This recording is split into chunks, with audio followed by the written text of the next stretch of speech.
Hi y'all, thank you so much for joining us for our virtual workshop today on starting seeds indoors. My name is Emily Anderson and I am the garden coordinator for the North Texas Food Bank.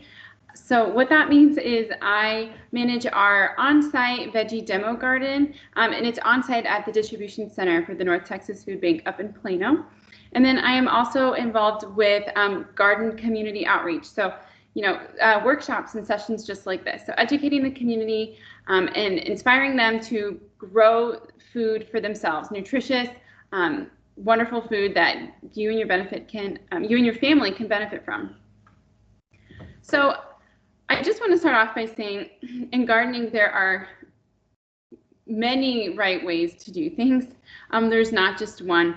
And today, with talking about beginning our seeds indoors, this is also the case. There are many different, ways you can go about this, and there's a lot of different setups and supplies that you can get, whether regardless of your experience level or the amount of space you have to grow, or even your experience with it, even budget. There's all different kinds of materials that we can use to start our seeds indoors. So today we're going to dive into this and just really get an overview of what we need to think about whenever we are deciding if we want to start our seeds indoors or not.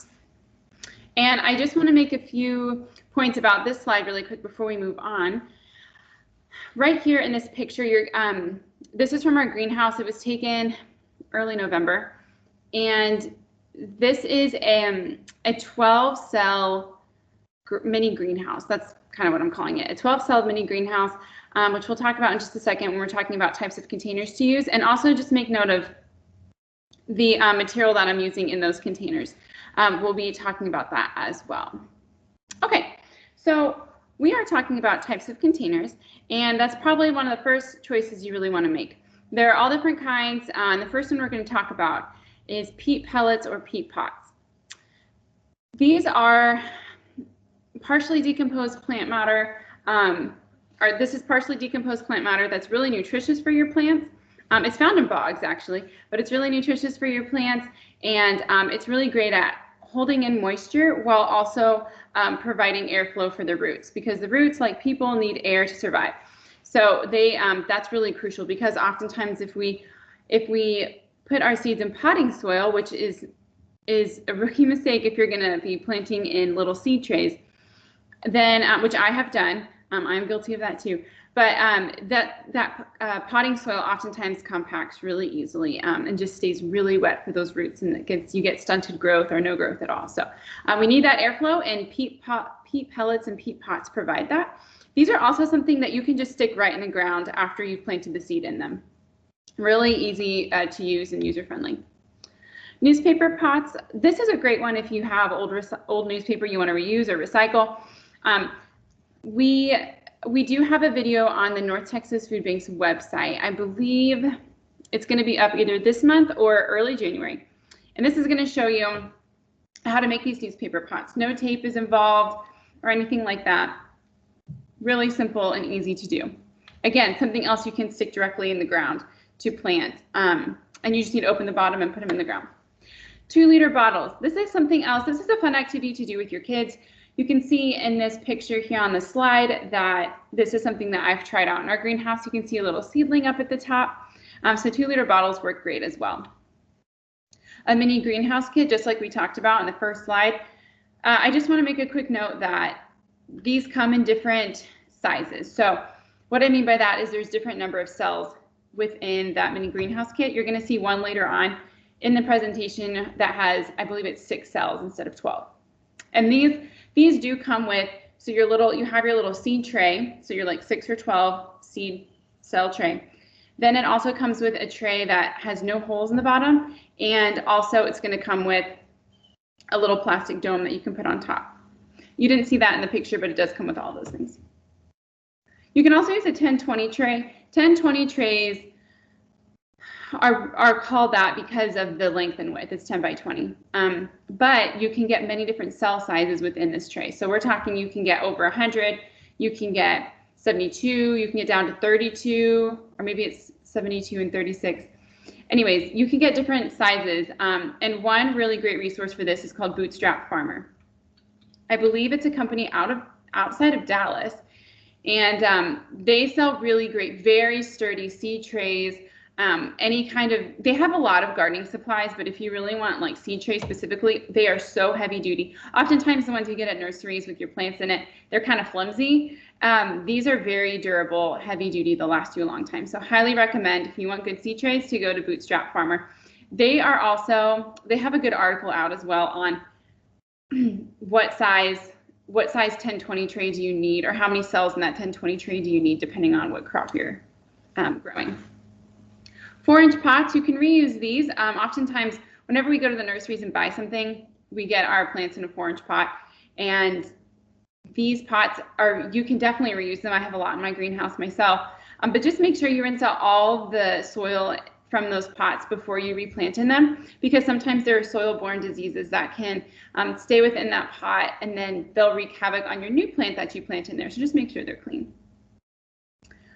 Okay, so you can definitely use new, or you can reuse food containers, you know, hummus trays or egg cartons. You can reuse all kinds of things. You can try a planter's nut can. I mean, there's a lot of different containers to try. But just because it held food in it previously may not mean that it's the best bet to grow food in.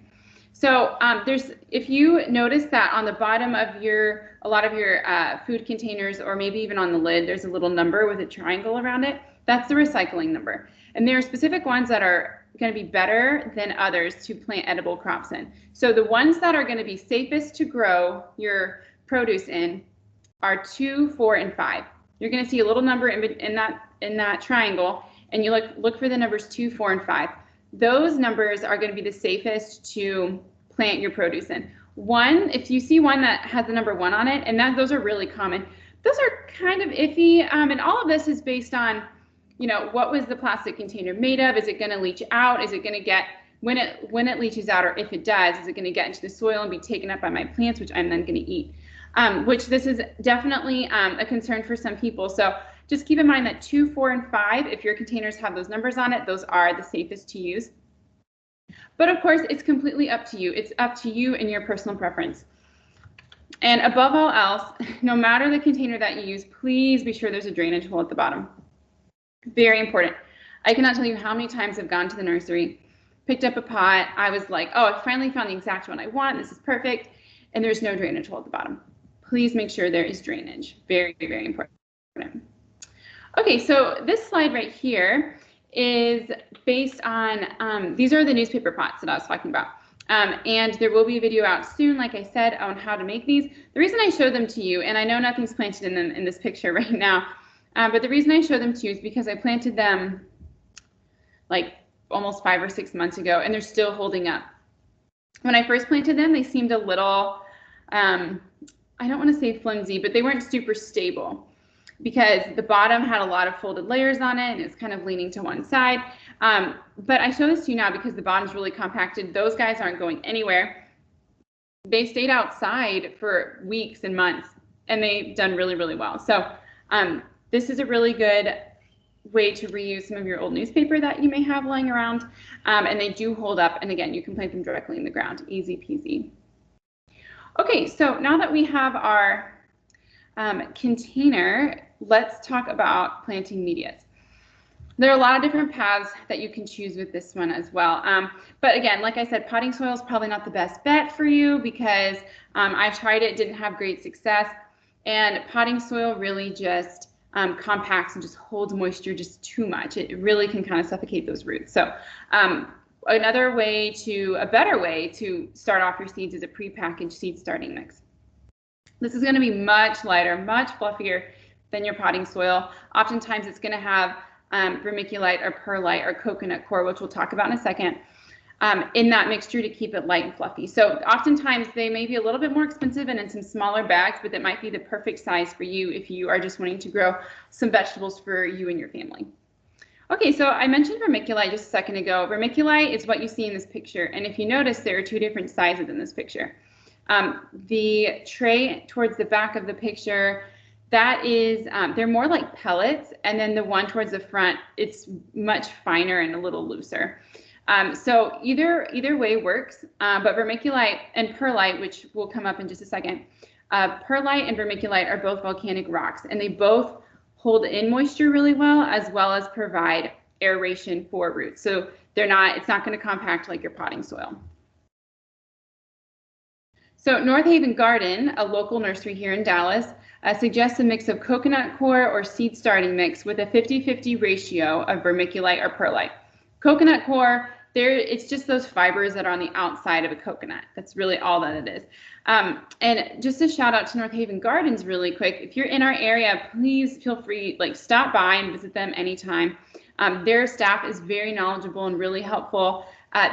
They have these really awesome how-to one-on-one sheets that they're for free. You can go and just browse, or if you buy something, you can pick them up and take them home.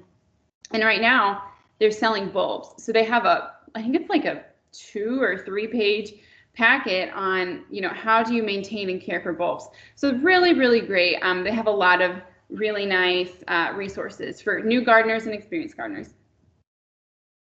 Adding a bit of worm castings helps as well. That's a great addition. Very nutrient dense for your little seedlings. It'll help them kickstart and grow, most definitely. Always good to add worm castings. And it is best to moisten your media before planting your seeds as well. And again, I have switched to using vermiculite from straight potting soil with great success. So if you're kind of not sure where to start, vermiculite's a really good place.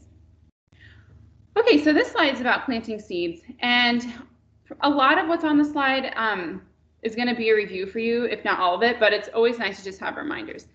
So just remember to follow package instructions for planting depths. Most seeds only need to be planted 1/4 of an inch to 1/2 an inch deep, which is not very deep at all. They're kind of little Goldilocks seeds. So they don't want to be planted too deep or too shallow. So that can be a little tricky, but just keep that in mind. And if you are planting in pots or something, using an old school pencil, not a mechanical pencil, but to just make little holes with the end of a pencil, that's really helpful as well. Okay, so you want to plant 1 to 4 seeds per pot or cell in your tray. The reason for this is, probably not all of your seeds are going to germinate, and it also depends on how old your seeds are. So if you have newer seeds, then you may only need to plant 1 to 2, maybe 3 seeds. But if your seeds are a few years old, you might want to plant 1 to 4. Then once they're starting to grow, thin it to the strongest seedling after about 4 to 6 weeks. So see what's growing and thin them out. If you, to thin them, you can either gently pull the little seedling out, but that can be tricky because you can easily disturb the other plants that are in the same pot or cell. Or what you can do is you can just take scissors and cut it off at the level of the media that you're growing in. And when I say media, I just mean the substance that you're growing your plants in that's not soil. And then don't forget to label your plants with the name and date. I cannot tell you how many times I've forgotten to do this. Or I say to myself, oh, I'm not going to label it. I'll figure out what it is eventually. And that's true. I eventually figure it out. But when it's first growing, it's sometimes I'm like, wait a second, I don't remember what that is, or they're all starting to look alike. So always label with the name and date that you've planted it. Okay, so now we're going to talk about water. You want to make sure that you keep your seeds and seedlings moist. You don't ever want them to be wet. It's important that they stay moist the whole time while they're really young and little. And the best way to do that is to mist them with water. And another way you can do that is if you don't have a mist setting or some kind of mist system, you can also use the shower setting if you have an attachment to your hose, but just make sure that shower setting is really, really light. I don't recommend using a watering can because watering cans, and I'm thinking of my own experience too, watering cans can come out pretty hard, and they'll either splash the seed out, bury it deeper, splash the media out that you're growing it in. So it's best to just do a really light misting if you can. And sometimes if you are misting, you're just going to have to go back and forth over it a few times. Another way a really good way to water, especially at the beginning when they're all really tiny, is to water from the bottom. So you can see in this picture there's a white tray. That white tray, I don't know if you can tell, but it does have some water in the bottom. And then you see the little greenhouse 6-pack tray in there. that tray is taking up water from the bottom up. So you don't have to worry about watering overhead or splashing something out or ruining it. That will work just fine. So watering from the bottom is always a really great thing to think about, especially whenever the seedlings are really little.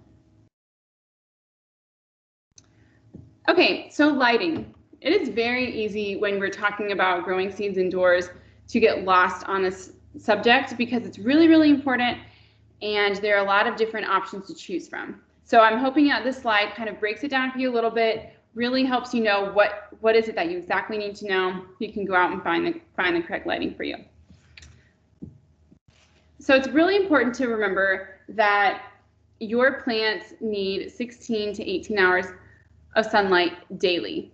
Especially in the winter months, this can get a little tricky if you're trying to grow things indoors and you don't have a grow light. You probably will not, and I'm talking about in Texas. If you're watching this and you're from somewhere else in the world, you may have a different experience for this time of year. But here in Texas, we are in winter, so the days are shorter, right? The light's a little weaker. If you are trying to grow plants indoors with just by sunlight right now, you probably won't have the greatest success. Now, if you try in the spring and summer, you'll probably have way better success because you have a stronger light source and the days are much longer. So to just keep that in mind. And it also depends on if you are going to grow things in your windowsill. It's important to think about what window, what direction the window is facing where you're planting, where you have your little seedlings. So if you have a south-facing or west-facing window, you're going to get more intense light for longer. So those are going to be better windows to grow in. East and north, not so much. Your east, you're going to get some morning sun, but it's not going to be too terribly strong, which for some plants is good. And then the north side, normally it's just too cool, like it's the cooler side of your house, or maybe it's just too shady. It's not going to get any sun really, not much. So just be wary of that if you're going to be planting in your windowsill. I don't say this to deter you by any means. Please do it if you want to, but just keep in mind realistic expectations for success in germinating your plants. Okay, so there are two numbers you really want to look at whenever you're shopping for grow lights. The first one is lumens. This is the measurement for intensity of light. You are going to want a number between 1,500 and 3,000. That is going to be your sweet spot, and that if you find a number within that realm, it'll work just fine. Kelvin is the other one. This is the color temperature of light. And you want something between 4,500 and 6,500. That is going to be the most similar to daylight. So again, lumens, you want between 1,500 and 3,000. Kelvin, you want between 4,500 and 6,500. You can also, whenever you're looking for lights, there are LEDs, there are fluorescent lights. You can see in my greenhouse here, we have fluorescent lights. At that point, I think it's a personal preference of, do you want to save money? Do you want something more energy efficient? What's your budget too? Because they can have a wide range of costs. So just some things to keep in mind as well. But really, those two numbers are pretty steadfast, so you want to keep to those. You also want your grow light to be pretty close to your plant. So we're talking like 2 to 3 inches away. In this picture, it actually looks much farther away. The grow light does from my plants, but they are actually 2 to 3 inches. And you want to make sure you can adjust it as the plants grow. So if you can see in my picture, there's an S hook that's attaching the fluorescent light to a piece of chain. And that chain I can just link up and down as my plants grow. And then I included this link to a YouTube video. So there is, I don't know if you've heard of her, but there's a YouTube garden channel, and it's by Callie Kim. She is amazing. She has books out and all kinds of things, but she really simplifies gardening and really walks through a lot of different steps with you and projects that you can do and makes them seem really feasible. So this is a really good link to check out here, because this one's like a 10 or 11 minute video on 4 different grow light setups that you can use in your home. And there's, she uses different materials, talks about different space requirements in your home. So you might find one there that will work really well for your grow space. Highly recommend checking that out. Okay, so now we're going to talk about temperature. This is very important as well. So like a lot of people, plants grow really well when it's a consistent temperature of 60 to 80 degrees. We all love that, really, like that sweet spot of temperature right there. 60s, 70s, up to 80s. So all seeds really like that consistent temperature. But for some warm season crops, and we're going to talk particularly about tomatoes, eggplants, and peppers, those three are going to be started in the cooler months. So we're talking, at least down here in Zone 8 in North Texas, we're talking about, we're starting these in late January to early, maybe mid-February. So these are warm season crops, but they need to be started pretty early in the greenhouse. So to do that, you need a heat mat to germinate them, because they need soil that's about 80 degrees to germinate. So there's a picture of a heat mat here on the slide. I got mine from Amazon, but you can buy them at most nurseries and hardware stores as well. Pretty inexpensive, but you are going to need to start your tomatoes, eggplants, and peppers on this mat. Now, you only need to keep them on the mat until they germinate. I will show you some pictures in a second, but I did plant some eggplant on this mat this past January, and I kept them on there for 2 weeks, which is probably longer than you need to, but they never germinated. So I finally took them off, left them off the mat for a couple days, and they all germinated. I think I had a 72 cell tray of eggplant, all of them germinated. It was pretty amazing.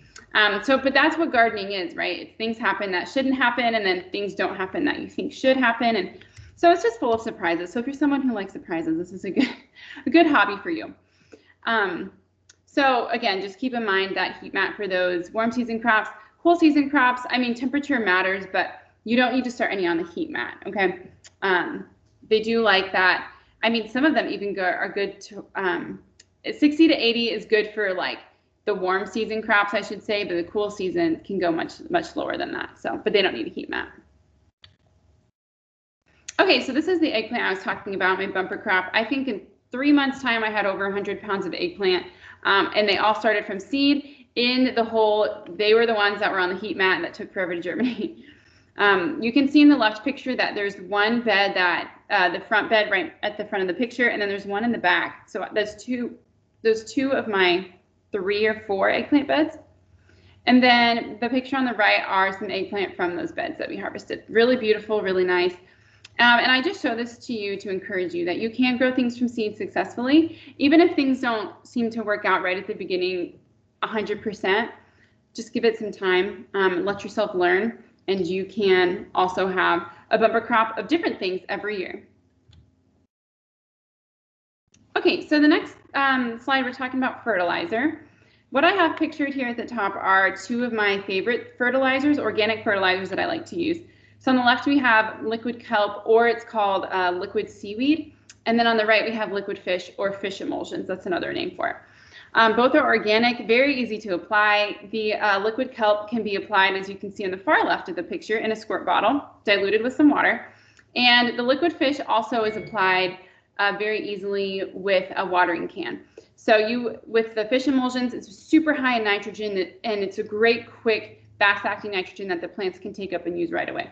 So you can water the base of the plant with the liquid fish, just put it in a watering can. With the liquid kelp, it's a foliar spray, so that's why it's in a squirt bottle.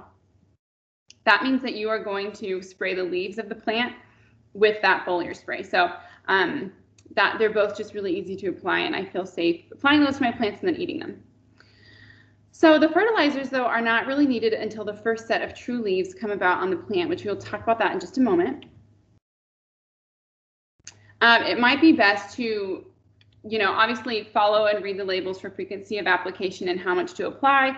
But it might be a good idea to sometimes, even if the seedlings are really, really young, to dilute the application, or to dilute the liquid fish or the liquid kelp even more, just because they are so little. So again, just read the labels and the frequency of application. They are different. Okay, so I mentioned true leaves in the last slide. This slide is going to show the difference between true leaves and what's called cotyledons. So if you look on the left picture of the screen, these all kind of like heart-shaped looking leaves, they're not actually leaves. They're pretty much part of the seed, and they're the first thing that's going to sprout out from the seed for pretty much all plants. And they have a lot of nutrients in there. They have everything that the plant needs to kickstart germination. They're called cotyledons. On the right-hand side, you can see a set of true leaves. So they're like those, just, they look like normal leaves. They're kind of bluish green.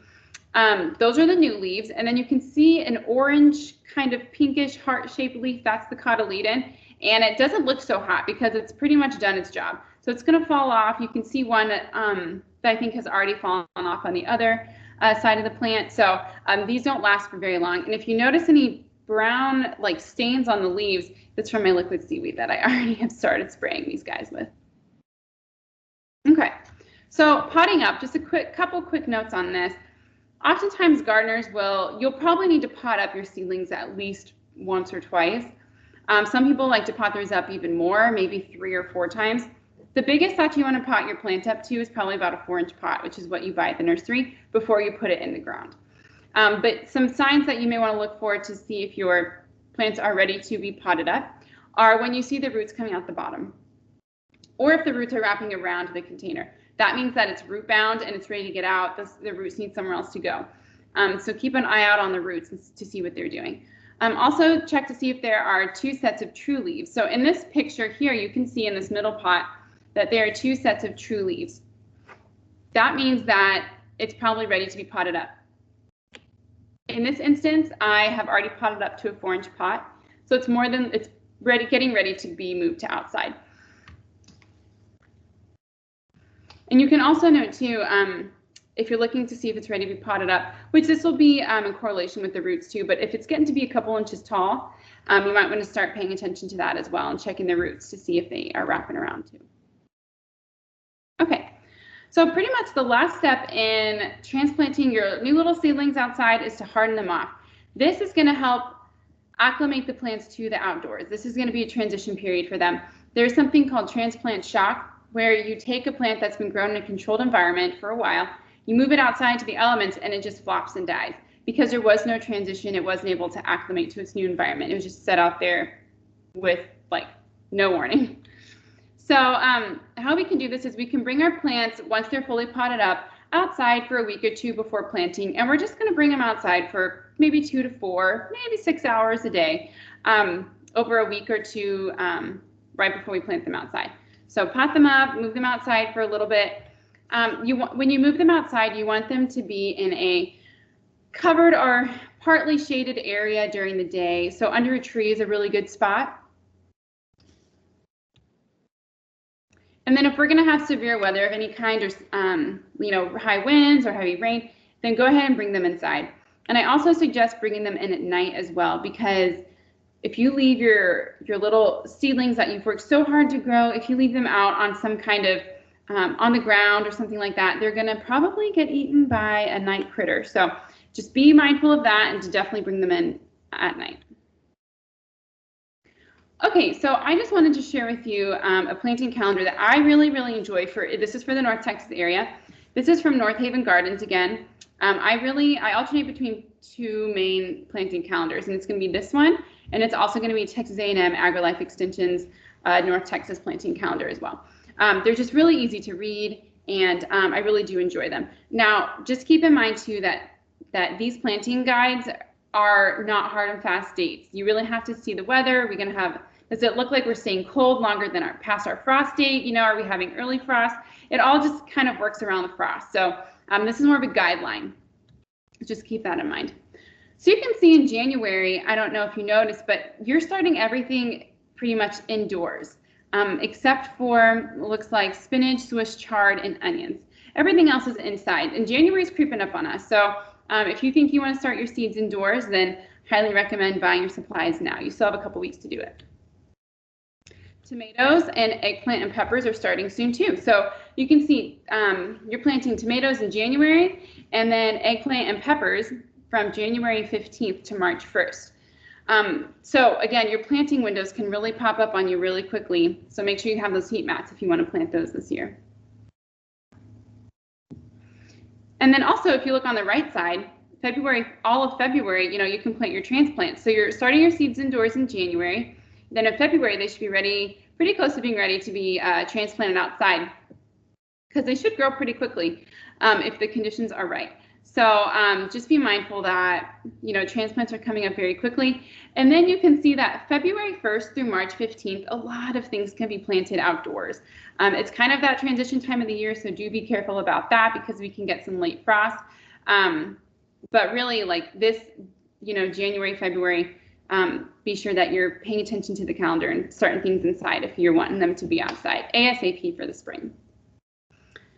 All right, so we're going to talk about some troubleshooting now. There are many, as those of you who have gardened know, there are many unseen factors that go into gardening, and it can be really hard to pinpoint what the problem is.